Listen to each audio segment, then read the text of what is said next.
if you teach your kids that they've got to win to matter, they will never get Jesus.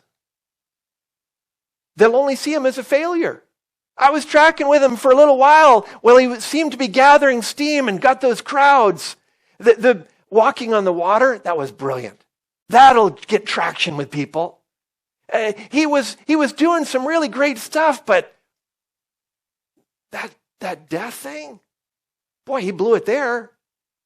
Couldn't he have struck down those Romans? Couldn't he have taken back charge and gotten some respect? What's that all about? You teach your kids that they've got to win to matter, and they'll see Jesus as a loser. They'll see his humility as weakness. And they'll never realize you don't find salvation by climbing up a ladder.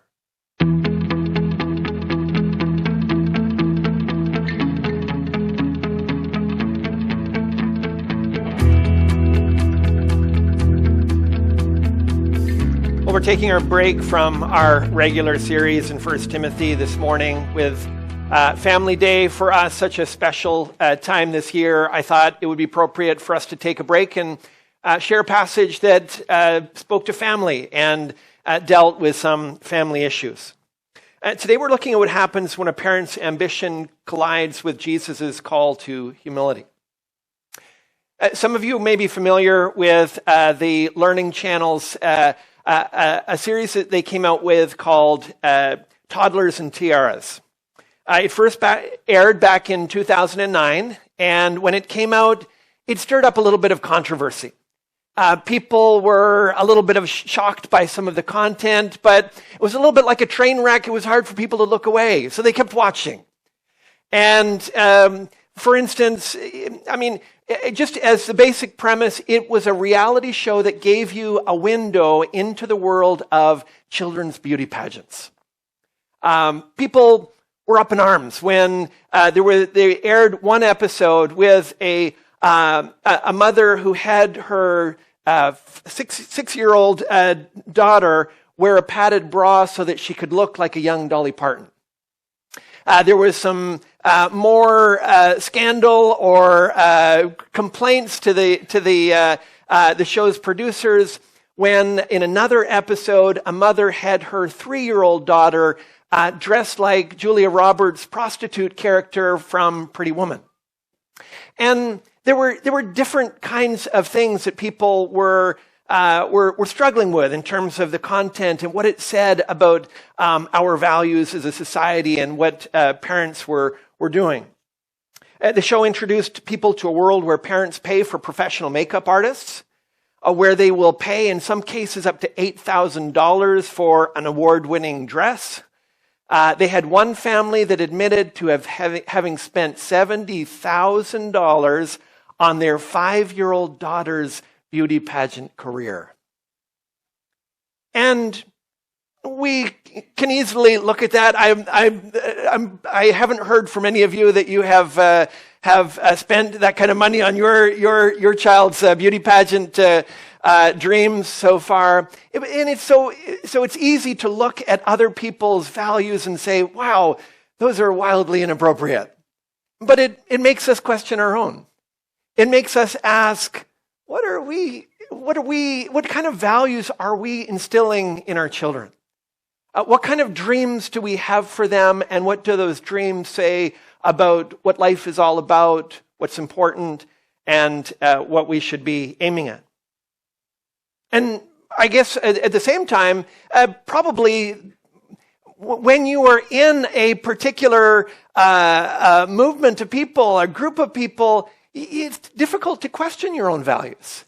Maybe difficult for you even if I were to ask you, what values do you think you are communicating to your children? Or even if you don't have children, what values are really driving the day-to-day decisions of your life? You'd probably be hard-pressed to define what those really were. And so this morning we're trying to ask those questions about our own values, what is important to us, what are the things that we're prioritizing, and we're asking to be taught by Jesus as well, that we might have a better sense of his plan for our lives, his plan for what he would seek to do in and through us. To answer those questions, I ask you to turn with me to Matthew chapter 20. I'll be reading from verses 20 down to 28 in the Black Church Bibles in the rack under the seat in front of you. It's on page 775. Matthew 20, verses 20 to 28. Then the mother of the sons of Zebedee came up to him with her sons, and kneeling before him, she asked for something. And he said to her, "What do you want?" She said to him, "Say that these 2 sons of mine are to sit, one at your right hand and one at your left in your kingdom." Jesus answered, "You don't know what you're asking. Are you able to drink the cup that I am to drink?" They said to him, "We are able." He said to them, "You will drink my cup, but to sit at my right hand and at my left is not mine to grant, but it is for those for whom it has been prepared for my Father." And when the 10 heard it, they were indignant at the 2 brothers. But Jesus called them to him and said, "You know that the rulers of the Gentiles lord it over them, and their great ones exercise authority over them. It shall not be so among you. Whoever would be great among you must be your servant, and whoever would be first among you must be your slave. Even as the Son of Man came not to be served, but to serve and to give his life as a ransom for many." This is the word of God. Now, the first takeaway from this passage is that parents can often push their children up the wrong ladder. That parents can be dedicated, they can be hardworking, they can be faithful in many ways, but if the direction of that hard work and dedication is in the wrong direction, it can actually do quite a lot of damage. Parents often send their children up the wrong ladder. Now, let me first introduce you to the mother in our story, because it's helpful to know a little bit about her. She's mentioned here, but also again with Mary Magdalene in Matthew 27:56. There, she's one of the women who have followed Jesus to the cross. She is watching him die on the cross. So this is not some random person that just shows up in the crowd and walks away. She has been and will be steadily tracking with Jesus, one of those faithful women who are at his side, supporting and following and learning from him. In Mark's gospel, she's named Salome, and she appears at the tomb on Easter Sunday. Scholars actually believe that she is the same woman referred to by John as Mary's sister, as in Mary, the mother of Jesus' sister. And the reason all of that is significant, it means that on Mary's side, she is Jesus' aunt, and that James and John here are his cousins on Mary's side. So this is a woman coming with family connections, looking to gain some advantage for her sons, looking for an opportunity for them. James and John, if you don't know, they are a part of the inner circle. They were among the first disciples called. They're 2, along with Peter, who were invited. Not of the entire 12 didn't get this privilege. Only these 3, the 2 plus Peter, were invited up on the mount where Jesus was transfigured before them. They saw all of his glory. They're right at the inner circle. But if we could be completely honest, if you were going to host a wedding and you needed an MC, which one of the disciples would you pick? You'd go for Peter, right? He's a more natural leader. He's the one who always steps forward as a spokesperson for the group. And so if anyone is going to be sitting at the right hand of Jesus, if anyone is going to be given the leadership position, it's going to go to Peter.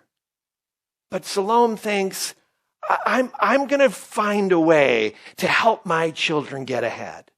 And she's doing that out of love for her children. She wants the best for them. And she is determined to help them get ahead, to get what she feels they can with her help. And so she comes before Jesus. In verse 21, she's kneeling before him. She is pleading her case formally, urgently, even desperately. And when Jesus asks her what she wants, she's got her case. She's planned what she's going to ask. She has been strategizing on behalf of her children, and now she's got her opportunity. She's gonna press for a decision. She says, "Say that these two sons of mine are to sit, one at your right hand and one at your left, in your kingdom." Now, notice that Salome isn't on the fence about Jesus. She knows this is the Messiah King. She believes that he is building and establishing the kingdom of God. And she believes that Jesus, he's going to do these things, and I need to secure a position now for my sons so that they will be taken care of. She believes that a lot of good things about Jesus, and in many senses, her theology, her understanding about Jesus is correct, but the values that are directing her life, and particularly her parenting, are off track. She's got some things wrong there. She's following Jesus, but where her children are concerned, she's following the world. She's influenced by the world's values. And so I think it's important that we reflect on our own values. If you would say, I believe these things about Jesus, but maybe those things haven't filtered down into how you see the world, how you see your children, how you see your priorities and what you emphasize.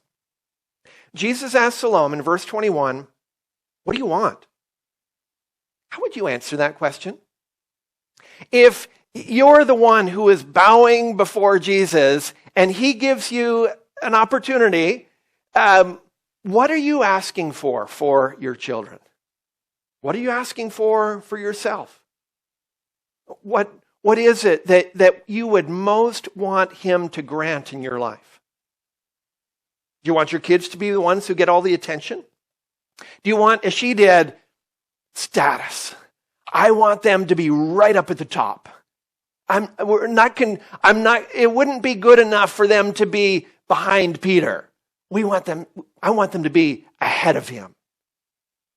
Do you want your children to be the ones who about whom you can brag about their resume? Do you want riches for them? Do you want attention for them? Do you want what Jesus wants for your kids? Or do you think that maybe you've got a better idea?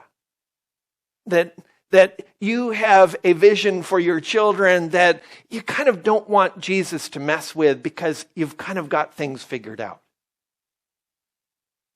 You can work very hard to help your children climb the ladder, only to realize perhaps far too long along the way that it was the wrong ladder you were helping them to climb. We got a picture of this back in 2019 with the Varsity Blues scandal. You know what happened. Some 30 parents were charged with totaling $25 million in bribes to get their children into elite universities. Lori Loughlin and her husband were among the most famous. They had their daughters pose in rowing costumes and had paid $500,000 to have a coach claim that they were elite athletes so that they could get into USC. The ironic thing is that she wanted an education for her children, and she wanted to set them up for a life of success and blessing. And yet in the process, she was teaching them to lie, to cheat, and to use money to give them privilege that she didn't think they deserved. And so she was, in a sense, giving them an education, but it was a very toxic education. She was communicating things to them that would have an impact negatively in their lives. And so I think we need to stop and consider, what ladder are we helping our children to climb? What are we prioritizing? What are we aiming at? What are you aiming at in your life? And to what extent does that goal, does that dream, is it influenced by Jesus? Is it shaped by him?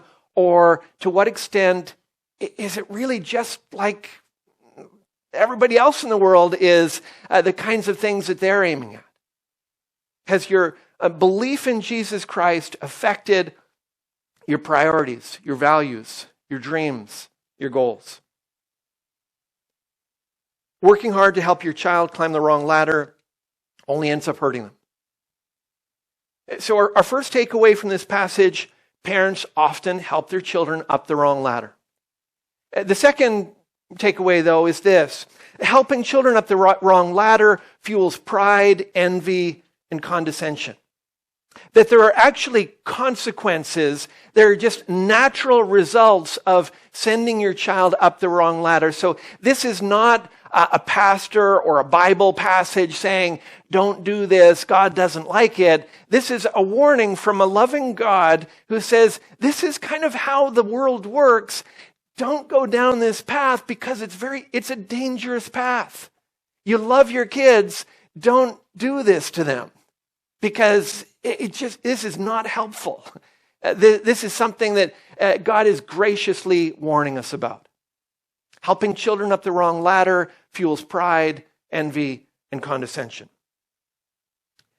Now, when Salome asked for the top spots for her two sons, I pictured Jesus just kind of sighing and shaking his head.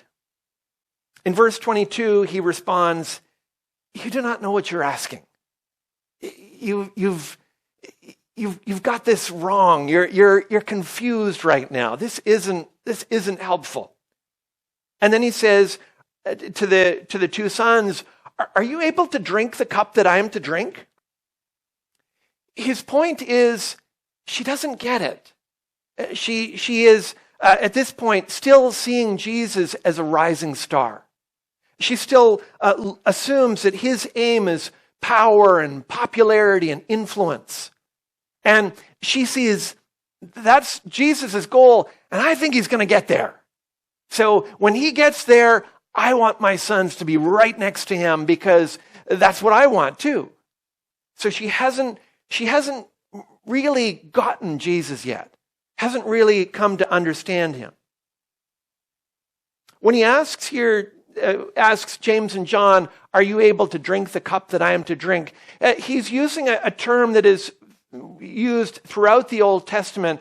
Drinking the cup often refers to facing your destiny, whether it means for blessing or often for judgment.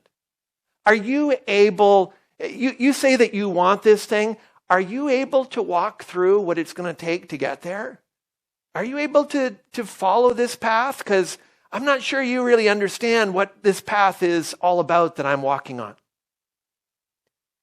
In verses 18 to 19, he's just finished telling them that he'll be mocked, flogged, crucified. And so essentially he's saying to these sons, like, this is the path that I'm going to take. Is that what you're signing up for? When you say that you want to be on my left and right hand side, are you hoping to take the two crosses beside me? Is that what your goal or your dream is? Now, there are a couple of different ways to take the response of Solomon's sons in verse 22. They say, "We are able." And viewed generously, that could mean they're saying, "We understand how hard it'll be, but we're trusting in God's good plan, and we're relying on his strength, and we believe that God will carry us through." That could be what they're saying. But given how clueless they have been up until this point, it's more likely that they're saying, sure, we can do that. Floggings, beatings, dying on a cross, no problem, we've got it. Whatever it is, we can handle it. When your mom's a helicopter parent and intervenes to smooth every wrinkle in your rise to the top, you develop arrogance, not confidence. Those are different, right? You learn to underestimate the obstacles because your parents always help you avoid them. You learn to overestimate your abilities because, frankly, you've never had to face failure or difficulty or problems. There's always mom to kind of navigate around those, to steer you out of harm's way. Now, the fact is that James did end up being killed as he was the first apostle who was killed.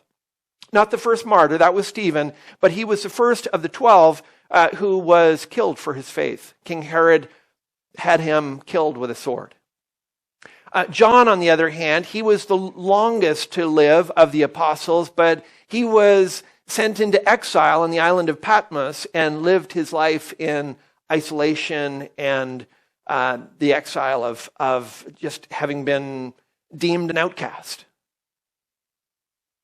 And the problem is, Salome's values, Salome's dreams for her kids, the vision that was guiding her interaction with them, her helicopter parenting, none of that was preparing them for what they would face. None of that was helping to prepare them for a life that Jesus would call them to. And so they were going to be left unprepared. They would have to unlearn values that they had learned as children. They would have to learn to rely on the Lord, not on their own strength. They would have to learn true confidence in the Lord, not arrogance about their own abilities. So by all means, help your children develop confidence. Just teach them how to face difficulty, not just how to avoid it. Teach them to be confident in God's strength, not just arrogant about their own strength. As it says in Romans 12:16, do not be haughty, never be wise in your own sight. Now, that's one thing that you've got to deal with, one of the consequences that you see here, but there are others. When you help your children up the wrong ladder, it messes with their relationships as well. They begin to see people in an unhelpful way. You can probably guess what's going to happen when the mother comes and tries to get first and second spot for her kids, right? People aren't going to like that. The other disciples aren't going to warm up to that. She is teaching her sons to see other people as rivals to beat rather than neighbors to love. And so hear how the other disciples respond to her power play. Verse 24 describes how they reacted. It says, and when the 10 heard it, they were indignant at the two brothers. That's what happens. Those are just natural consequences of teaching your children superiority instead of excellence. That's what happens when you emphasize winning over glorifying God. You teach your children relationships just aren't that important. You might have to step on some heads to get ahead. You might, don't. We're not going to worry so much about how other people think. What matters is you getting to the top. That's going to affect relationships for a lifetime. Those values, when they're embedded early in a person's life, they're hard to unlodge, hard to undo. Is it possible you're doing that? Is it possible you could be fostering envy and rivalry? Not because you're teaching those things, but it's a natural consequence of emphasizing being number one, being at the top, beating the others. What are the values that you're sharing? Are you teaching your kids to see other people just as a means to an end? Teaching them to see people as competition rather than as people to love and lift up. Now, Jesus addresses another area to watch for in your parenting in verse 25. He says, you know that the rulers of the Gentiles lord it over them, and their great ones exercise authority over them. If you make being number one, being the top, the goal for your children, you're setting them up to push others down.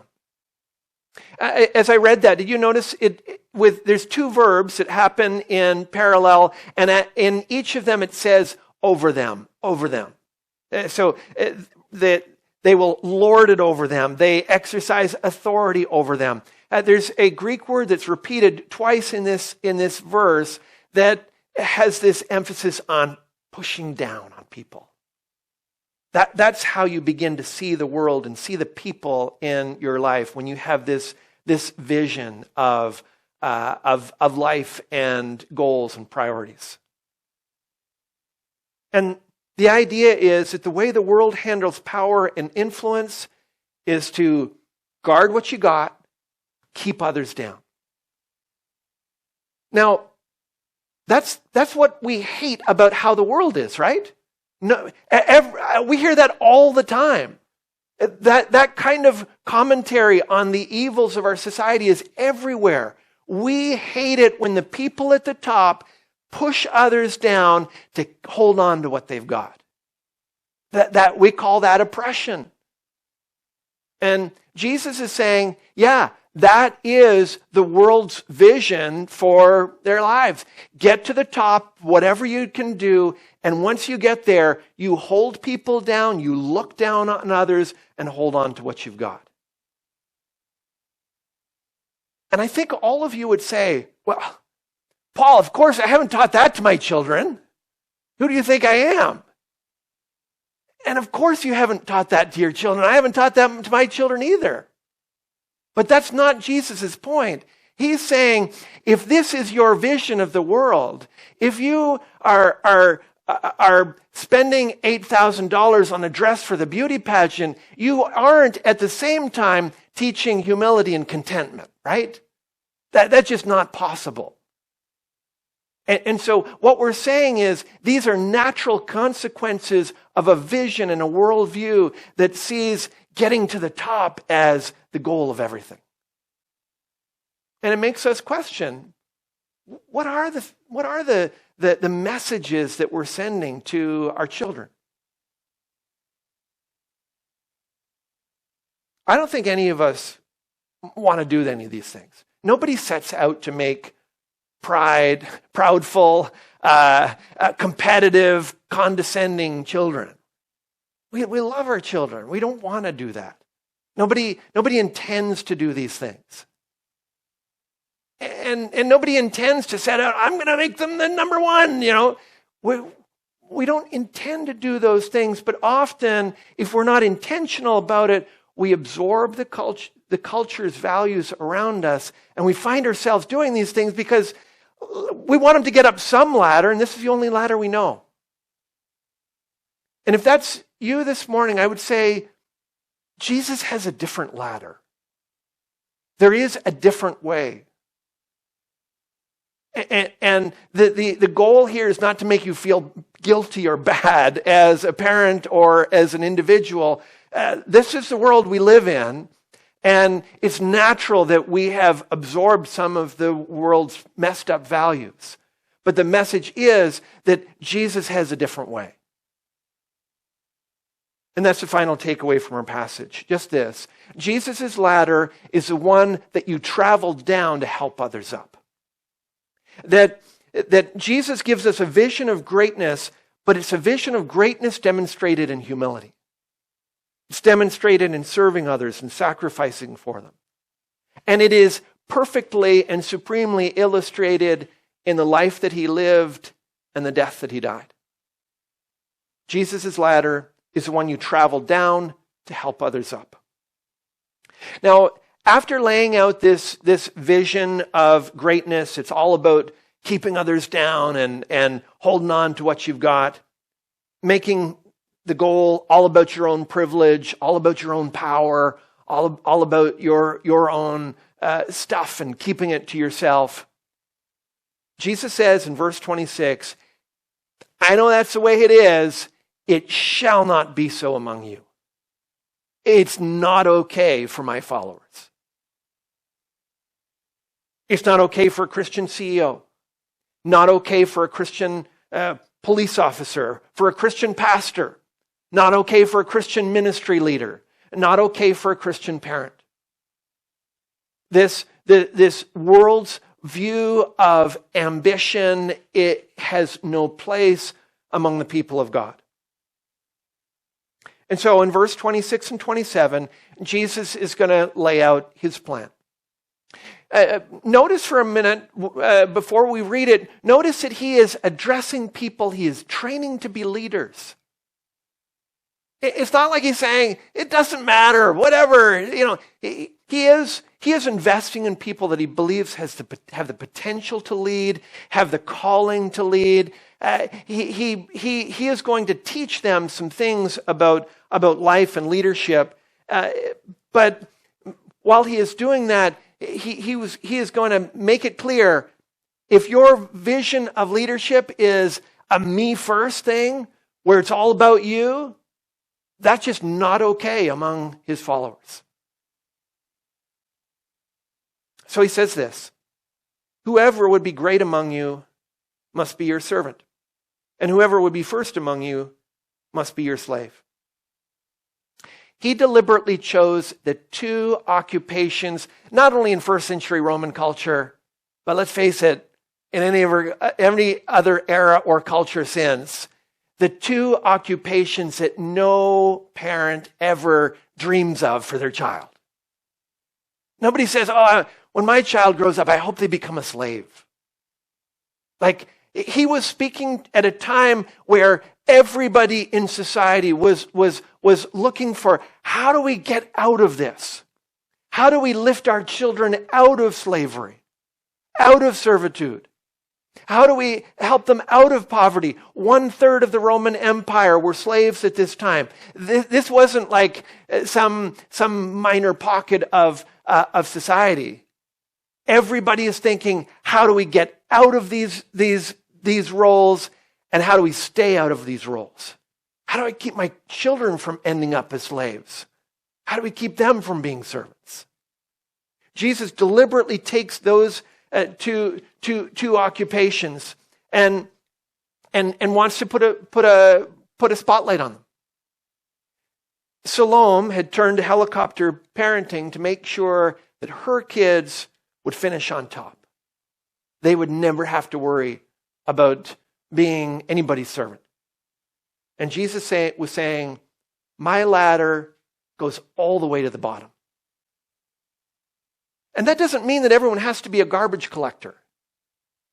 But what it does mean is that whatever role you have in society, God has called you to be a servant.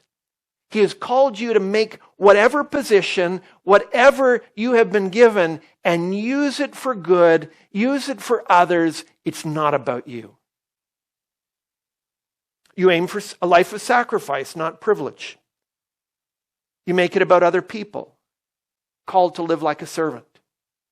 And that's because there is a greater king that you serve. And it is his pleasure is what drives us. It is a gratefulness for his reign in our lives that motivates us. And those things are real and driving forces. Can you see how a vision like this could liberate a person? Could liberate a child? It frees a child from the burden of having to win and lets them aim for faithfulness and excellence instead. It helps a child see others as people to love, not rivals to beat. It brings humility to those who are raised to positions of high authority, and it brings dignity to those who are in positions that the world would otherwise look down on. I want that vision for myself. I want that vision for my kids. I want that vision for you. And yet there's actually a more important reason that I share it with you, and there's actually a more important reason that I think this passage communicates these truths and these values. Did you catch the last verse in the passage I read for you? See verse 28?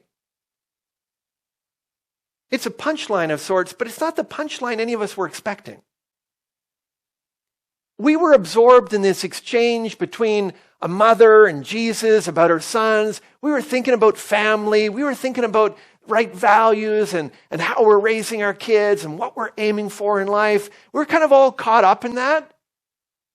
And then right at the end, Jesus seems to change the subject. What's that all about? He says, even as the Son of Man came not to be served, but to serve, and to give his life as a ransom for many. This is the only conversation in the Gospels where Jesus speaks of giving his life as a ransom for many. This exchange between him and Salome appears twice here and in Mark's Gospel. It's the only time he uses the word ransom. The only time where he uses that term, and he uses that term to describe the purpose of his death. He's talking about how he'll bring salvation to the world. He will sacrifice his life for others the way that a slave does. He's explaining how he faced death so that we could receive life. He chose to lose so that we could win. And maybe you think, well, that's a nice thought. Always nice to end with Jesus. Well, what on earth does that have to do with the rest of the passage? Why do we get in this talk about why Jesus died and ransom stuff? And what's that all about? No, it's just this. If you teach your kids that they've got to win to matter, they will never get Jesus. They'll only see him as a failure. I was tracking with him for a little while while he seemed to be gathering steam and got those crowds. The walking on the water, that was brilliant. That'll get traction with people. He was doing some really great stuff, but that death thing, boy, he blew it there. Couldn't he have like struck down those Romans? Couldn't he have lashed back at the crowds? Couldn't he have taken back charge and gotten some respect? What's that all about? You teach your kids that they've got to win to matter, and they'll see Jesus as a loser. They'll see his humility as weakness. And they'll never realize you don't find salvation by climbing up a ladder. That's not where the answer is. The thing is, you can send your child to Sunday school, you can bring them to church, you can read them the Bible. But if your values and your priorities are telling them the exact opposite message that they're hearing from Scripture, it'll always disconnect. It'll always feel like, this isn't real. This doesn't have anything to do with real life. This is not what my parents are into. Like, they're into it for about an hour on a Sunday, but the rest of their lives are dedicated to something totally different. I think Jesus is out to lunch. And that's the natural conclusion you draw, right? So I need to ask whether you've really grasped what Jesus is saying here. Have you given up trying to climb a ladder to earn God's acceptance as a reward? That's critical, right? Do you see how Jesus climbed down the ladder to give you a prize that only he deserved? That is the message of the gospel. Have you humbled yourself before him and given your life to him as a servant? I gladly become a servant for you because you became a servant to set me free. That's the exchange, right? That is the invitation of the gospel. That's a path of life, and if that's not a path that you have turned to, then I want to invite you to turn to that path. But if you said to me, Paul, I understand all that, If you get all of that and you trust Jesus like that, then all I would say is don't trust Jesus like that the way Salome did. Because Salome got that where Jesus was concerned. She just didn't get it where the rest of her life was concerned. She didn't get it where her kids were concerned. Don't see Jesus climbing down the ladder to offer you salvation on Sunday and then teach your kids to climb up a totally different ladder on Monday. Doesn't work. Confuses them. It makes a mess of both of those pursuits. And there's too much at stake for that. What Jesus wants for you, what Jesus wants for your kids, is so much greater than that. He gives us a vision and he calls us to it. He lived it out before us and he invites us to follow. Let's look to him now in prayer. Oh, Father in heaven, would you give us eyes to see our hearts as you do? Help us to see the values that are really driving us. Help us to see the priorities and to see them in light of your word and in light of the life and the death of Jesus Christ. Father, fill us with wonder at how Jesus became a servant for our sake. Bring people to receive this incredible salvation. But help them to see that it doesn't come at the top of a ladder that we climb up through our religion, through our good works, through our discipline. Help us to see that it's a gift that comes through faith. And Father, make servants of us. Teach us humility. Teach us sacrifice. Teach us to be servants. And bless our children with vision of greatness that leads them in love, not in competition. For we ask you in Jesus' name.